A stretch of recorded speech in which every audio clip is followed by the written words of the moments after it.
Bom, eu vou falar sobre o relevo, ok? Primeiramente sobre a região centro-oeste.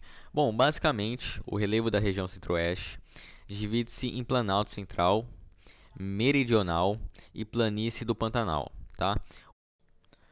Bom, o Planalto Central consiste em blocos de rochas formados pelas chamadas rochas cristalinas e rochas sedimentares. Em certas partes, existem ondulações e acidentes. Em outras áreas são comuns as formações de chapadas, em que os picos são planos. Essas recebem o nome de serras. A vista é muito bela e quando você viaja pelas estradas do Centro-Oeste é possível se deparar com essas paisagens, principalmente quando passa pela região do Mato Grosso, nordeste do Goiás, onde se localiza a Chapada dos Veadeiros, entre outras. O Planalto Meridional é o local da terra boa e fértil, totalmente a favor dos agricultores, que, diga-se de passagem, são muitos na região centro-oeste, onde se tem a famosa terra roxa. Esse relevo é comum na área que tange a região sul, Mato Grosso do Sul e Goiás.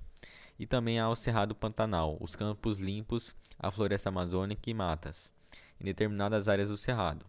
As florestas amazônicas são caracterizadas por vegetação fechada e cobre a parte norte e oeste da região centro-oeste. A maior parte é coberta pelo cerrado tipo savana. E nele há a presença de muitas árvores de troncos contorcidos. As folhas são duras e as raízes são bem grandes, que é conhecida como cerradão. No cerrado são menos arbustos e árvores e muitas gramíneas. E o Pantanal predomina nas regiões do Mato Grosso do Sul, que é onde existem os campos limpos, semelhante ao Pampa Gaúcho. Bom, e a planície do Pantanal são locais que quando chove inundam. Ela se encontra entre os planaltos da região centro-oeste e formam várias áreas alagadas. O responsável pela formação dessas planícies cheias de água é o Rio Paraguai. Essas piscinas são chamadas de lagos ou baias. Outro elemento que faz parte desse relevo são as cordilheiras, que ao contrário das baias, são pequenas elevações secas. Bom, vou citar aqui três planaltos e três depressões e três planícies, ok? Que se destacam na região centro-oeste na parte de relevo, tá? Então vamos lá. O Planalto e Chapada dos Parecis é o primeiro. Planalto e Serra de Goiás, Minas, tá? E o Planalto e Serras Residuais do Alto Paraguai, tá? Agora eu vou falar três depressões. A depressão do Araguaia, em Tocantins, tá bom? A depressão do Alto Paraguai, Guaporé, e a depressão sul amazônica, tá? Agora eu vou falar três planícies. A planície do Rio Araguaia, tá? Planície Pantanal do Rio Guaporé e a planície Pantanal Mato Grossense, tá bom? Essas são os três planaltos, as três depressões e três planícies. Não são todas que existem, mas na região centro-oeste, mas eu citei três de cada, tá ok?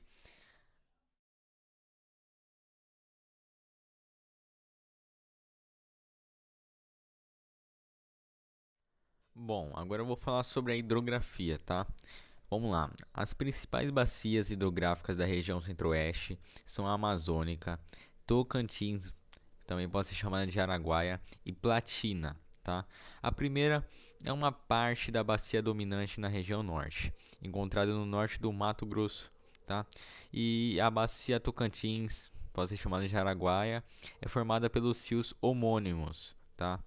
E os seus afluentes, nos estados de Goiás e Mato Grosso do Sul. A Bacia Platina tem o Rio Paraná e o Paraguai como principais, estendendo-se a oeste da região. E o Rio Paraguai, inclusive, é responsável pelas inundações das planícies pantaneiras. Bom, agora vamos falar sobre as bacias, explicar, tá? A Bacia Amazônica. Em Mato Grosso, para onde se deslocam os rios colossais como o Xingu, ou rios que formam principais afluentes do rio Amazonas, como o Juruena e o Telespires, que formam o rio Tapajós. Tá? A bacia do Tocantins Araguaia, ocupando o norte e o ponto mais a oeste de Goiás e o extremo leste de Mato Grosso. E a bacia Platina, subdividida em suas bacias hidrográficas, a bacia do Rio Paraná e a bacia do Rio Paraguai, no restante da região. Bom, Sobre a bacia do Rio Paraná. Na divisa com os estados de Minas Gerais, São Paulo e Paraná, o centro-oeste é banhado pelo Rio Paraná e por um de seus formadores, o Rio Paranaíba, no extremo sul de Goiás. A porção sudeste da região é drenada por afluentes menos extensos da margem direta do Rio Paraná, como os rios Verde, Pardo, Ivinhema, Amambaí e Iguatemi. Agora a bacia do Rio Paraguai. A maior bacia hidrográfica em extensão da região centro-oeste é a bacia do Rio Paraguai, que nasce na Chapada dos Parecis, no estado de Mato Grosso. Seus principais afluentes são os rios Cuiabá, Taquari e Miranda. A bacia do Rio Paraguai ocupa uma imensa baixada que forma a planície paraguaia, na qual a parte alagada é composta pelo Pantanal Mato-Grossense. Como o clima da região intercala estações secas e estações chuvosas.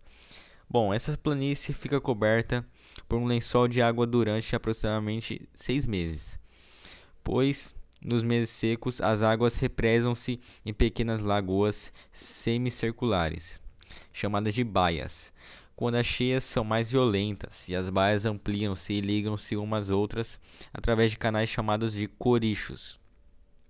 E no norte de Goiás e o leste do estado de Mato Grosso são banhadas pelos nascentes dos rios que formam a bacia do Tocantins, na divisão da região nordeste com o estado de Goiás, estendendo-se até o estado de Tocantins, na região norte. Destaca-se que o Espigão Mestre, que funciona como divisor de águas, separando a bacia do Tocantins, no oeste, e a bacia do Rio São Francisco, no leste.